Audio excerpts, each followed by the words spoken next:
বন্ধু, বন্ধু তোমার কি হয়েছে? তুমি এভাবে শুয়েছো কেন? তোমার কিছু হয়েছে? আর তোমার মা কোথায়?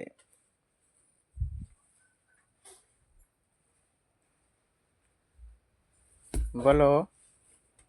এই পড়াশোনা বাদ দিয়ে এইসব হচ্ছে তোমার? যাই তোমার মায়ের কাছে শিকায়ত করব। এই যে দেখো, চলে এসেছি এনার মায়ের কাছে। এনার মা আবার রান্নায় বসেছি সকাল সকাল। তো হ্যালো, কেমন আছেন? তো এটা কি হচ্ছে? এটা কি কাটছে সকাল সকাল? কচু? আর কচু পোড়া খেলে সকাল সকাল কচু রান্না? আর এটা দিয়ে কি চাই পাইতেছো? গ্যাসে কি, চুলায় কি চাপাইছো এটা? আলু ভাজা? বাহ, মাই ফেভারিট।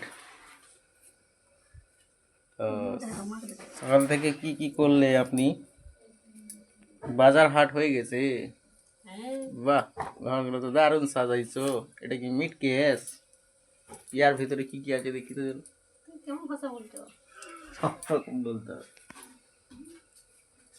চলুন